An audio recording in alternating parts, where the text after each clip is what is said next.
Okay. Scientology. Many of us have heard it, but how many of us actually know what it is, or what it's about, what it does? Maybe some of us know somebody that goes to the Church of Scientology. Some maybe have done our own research, figure out what it is because we've heard some stuff.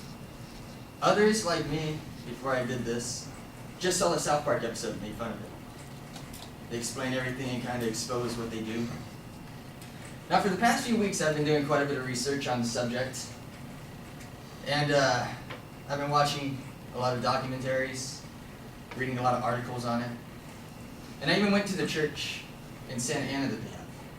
Try to get it from the horse's mouth, figure out what they think they believe. Now, out of all the stuff I learned, I want to focus on just one part, and that's the history of Scientology. How it started, who started it, and where it's at now. Now, Scientology started back in 1954 by a man called L. Ron Hubbard. This is the most known photo of him. You'll see it in almost every church you go into. And he was a Navy captain back in World War II for the U.S. And after his Navy career, he went on to write science fiction novels and screenplays. He holds the record for the most science fiction novels written by a single man, which I believe the number is around 1,500. And that's just him alone. Now, Scientology started with a book he wrote back in 1950 called Dianetics, The Modern Science of Mental Health. Now, this book talks about why he believes we have these fears or these emotions in us and how to cure them. Now, when he first wrote this, he didn't think it was going to be a success. He thought, maybe I'll get some money, it'll be easy. But after a few months, it started, picking up speed. And by the end of the year, it was in the top 10 bestsellers of 1950. Now, after gaining quite a following with this, he decided to do seminars explaining how his book works for people. He went across the U.S. doing demonstrations with a thing called a electropsychometer, or e-meter, as he calls it in the church. And after a few years of doing these demonstrations, he decided maybe it was time to open a church, which he did, and the first church was opened up in 1954 in California, Los Angeles. This is what it looks like today. They have revamped it, but this is still the first church that was ever created for Scientology. Now, after a few years, people started questioning him. Going, you've been promising us quite a bit of stuff with your book. And by promises, I mean he was saying you'd be able to move stuff with your mind and communicate telepathically with people. Sorry. And after people started questioning him, he said, I just forgot some stuff. And he made up these upper levels for people to work towards. And to get to these upper levels, he had to deem if you were worthy or not, and you had to pay for classes to go. No, it's true. And you had to pay for classes to reach these upper levels. And the average cost today to reach them is between $365,000 to $380,000.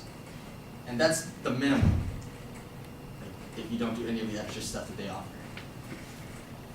Now, after he created these upper levels, he was going through quite a bit of stress with the IRS. He was thinking about getting audited and probably sued by them.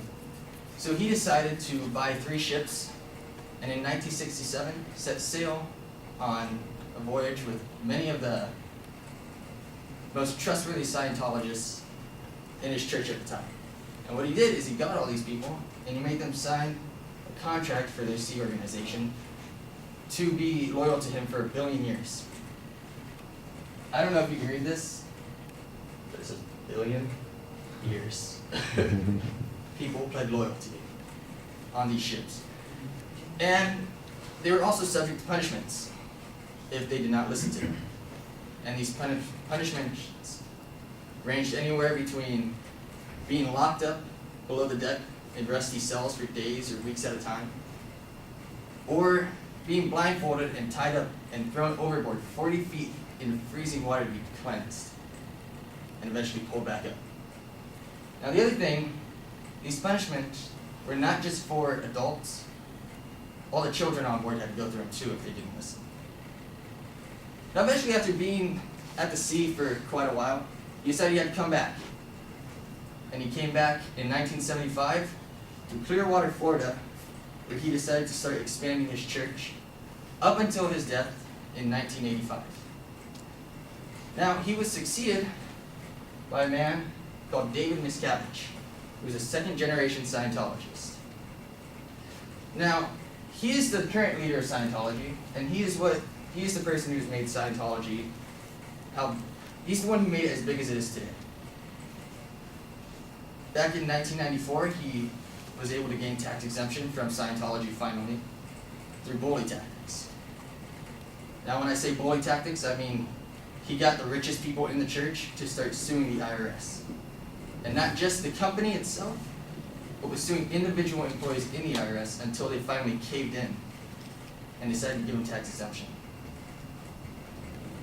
Now, besides gaining quite a big leap for Scientology doing that, he was also able to expand how do I say it? He was able to expand Scientology throughout the world. When he was first starting off trying to take over, back in 1982, only 10% of the world population knew what Scientology was. But in 1994, he raised that to 83%. And he was able to do this through endorsements, advertisements, and celebrity spokespersons like Tom Cruise, John Travolta. We all knew Tom Cruise is the most well-known member of Scientology at the time. Or still is. He's kind of like their Jesus, to put it in a way. And sorry, the face. Sorry, trying to say everything. Wow, starting over my words. I apologize, guys. Now, he's the current leader of Scientology, but he will not talk to anyone about it or any of the accusations that are made towards Scientology. Now, the accusations that have been made are brainwashing, beatings, and making people disconnect from their families. He denies all of that, and he doesn't want to talk in any court. They get lawyers to pretty much say he doesn't have to talk, and they find every loophole possible. Now, currently, Scientology has been kind of just gaining, followers. They haven't been really doing anything crazy so far. But I'd like to end this speech. Hopefully I was able to educate you guys a little bit of what they do. Well, not what they do, but how they started and where they are now. And I've mentioned quite a bit of stuff that they've done. And I know it may sound kind of mean and cruel that a religion is doing this.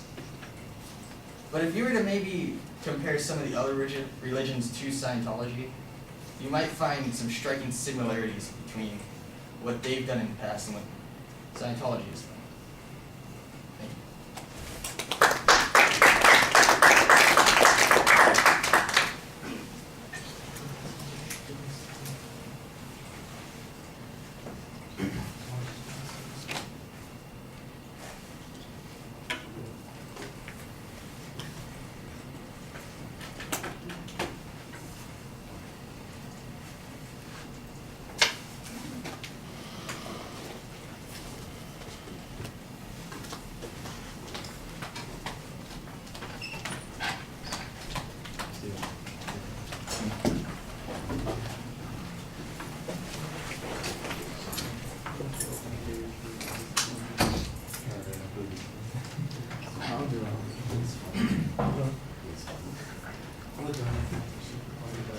All right, Danny, what did you think?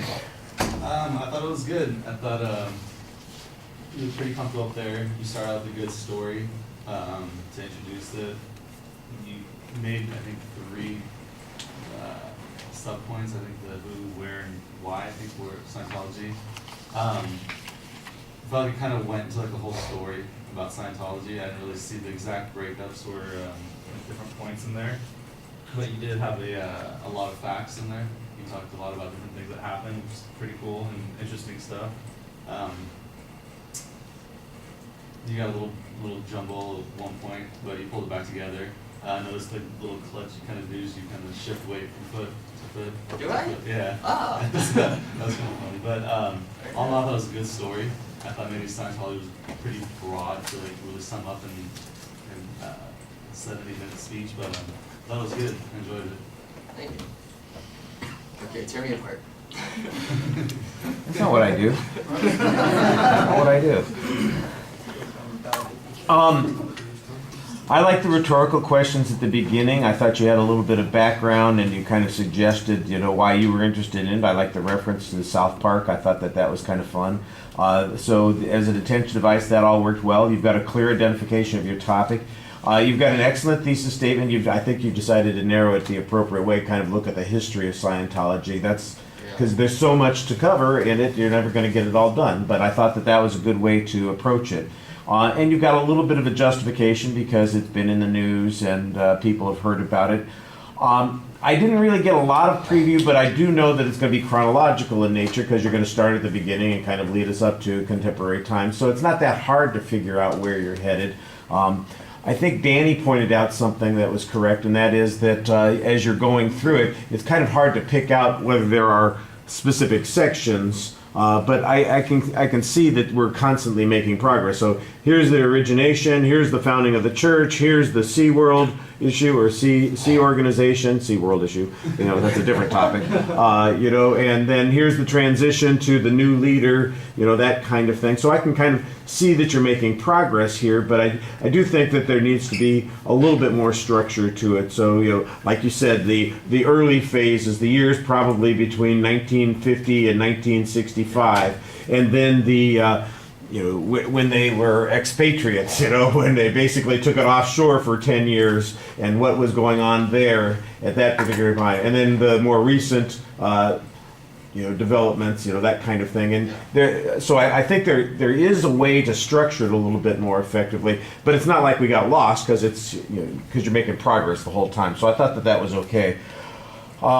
You need to cite your source material on this. I didn't hear any source citations in here except to Hubbard's book itself, Dianetics, and you don't even quote that directly. You just have some general information, and I know that you got more information than just by watching South Park, so I assume that you did some research, and you ought to get that research into the speech and tell us about this. There are books that have been written about this. There are, like you said, documentaries about that kind of thing that have covered those issues. And if you're taking information from those, they ought to be cited in the presentation. Because you mentioned, for instance, a whole lot of perhaps unpleasant experiences, kids being tossed out into the ocean, people being tortured in the Sea Organization. You're going, okay, well, where's that story come from? How do you know that this happened? That sort of thing. The idea that there are secondary levels and it costs you more than $320,000 or $380,000 to become, at the top levels or echelons. Where'd you get that information from? I know you got it from someplace. You didn't just make up those numbers because they'd be weird numbers to make up. So there's a basis for it, and it's not being cited in the presentation. So I think that's an issue that you want to pay attention to. I thought the images are all pretty good size. You can see all those sorts of things. They don't add a lot of information, but they do tell us like who it is you're talking about, and they give us a sense of, like where the church is located there in Hollywood, the famous central location that they've got there. You spared us the pictures of John Travolta and Tom Cruise. I thought that was probably a good choice on your part. We all know who they are and what they look like. We probably don't need that sort of thing. But for instance, there are some statistical things that you make a reference to. You make a reference to how widely known Scientology was at one point. That would be one of those things where a bar graph could easily explain. And then once this guy took over, within 3 years, Scientology was known, by a large percentage of the people. Or, for example, there wasn't any information about this in the speech. The number of members, how big the organization has gotten. I don't know, and it may not be possible to find some of this information where what people are like, how many people are, because you mentioned you get all the rich members to pay for these lawsuits and stuff, and go, well, how many of rich members do they have? Who are, do we have any idea about, what the income levels of people are in this? It sounds to me like there's, a lot of assumption here, and again, I think this is a thing where you need to provide a little bit of research on those sorts of things. It worked out pretty well in terms of timing. I know you were worried about that, but it finished fine. You were at 8:23 in my notes, so I think you did a good job there.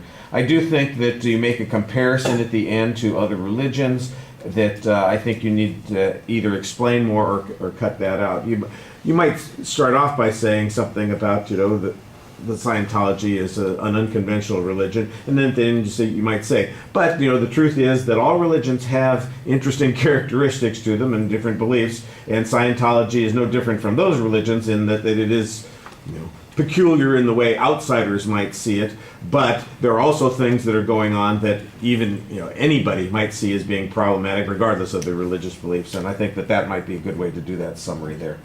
All right, and just one other thing. Got to double check the death date for L. Ron Hubbard. You said 85. I think that's early. Is it? Yeah, I'm not positive. I just know that I read science fiction, and I know he wrote several books that were published after 85, and I thought that he went a little bit later than that. But I could be wrong. Maybe they've got him frozen. Like Walt Disney someplace. 86. 86. Okay.